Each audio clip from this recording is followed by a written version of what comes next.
for this morning, for Nigerians in particular? Impact and consequences.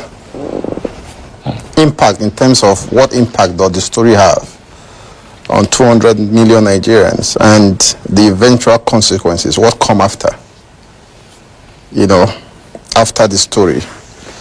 It is obvious that the Dangote, the inauguration or commissioning of Dangote Refinery is the biggest story of the day, politics aside.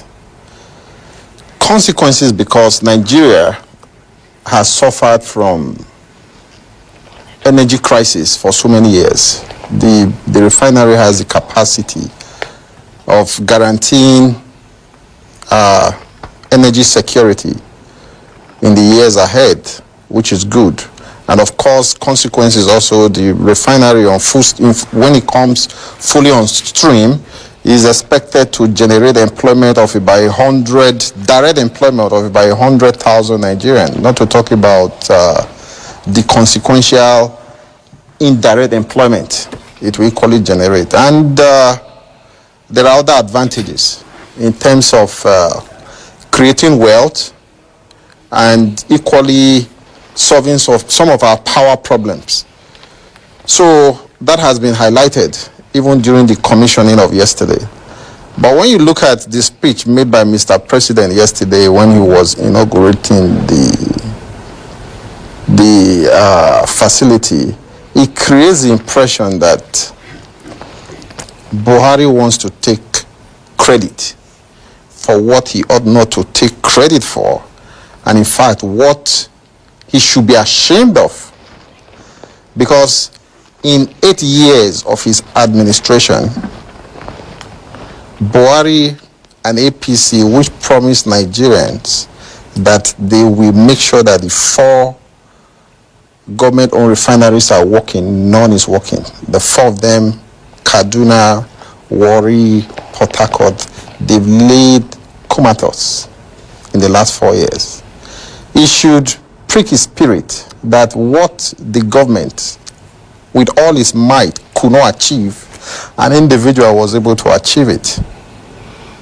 In the last 25 years, Nigeria as a country has spent about 25 billion US dollars for TAM, turnaround maintenance of these refineries, with nothing to show for it. I was in a forum addressed by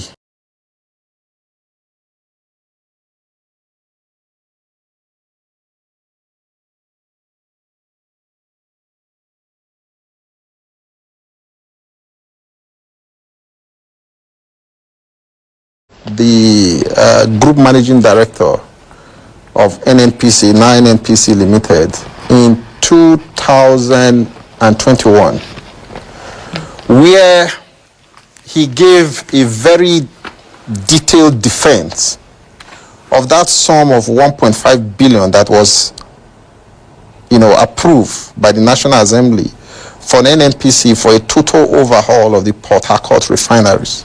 The question we should be asking as Nigerians is, what has happened to that money? How far has the NNPC gone in bringing the Port Harcourt refinery back to life? Because if I remember, I was there, if I can remember vividly, Mele Kari said at least Port Harcourt and Warri refinery will come on stream before December, I remember, within the lifespan of this administration. It's just the same way the Minister of Aviation is telling us that Nigerian Air will come on stream within the life of this administration. There's a limit to where government officials should lie, to the Nigerian public. We want action. But there's equally a worry with the Dangote refinery, because when you look at the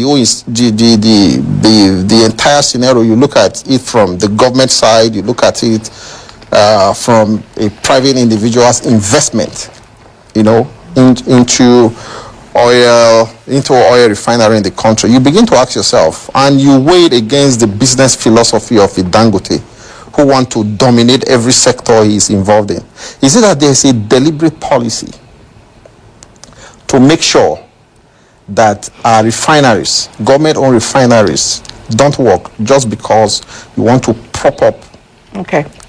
A private refinery belonging to an individual. All right, let me bring Alaji in here, just maybe a few thoughts on that, which Dr. Maho has said. Then let's look at the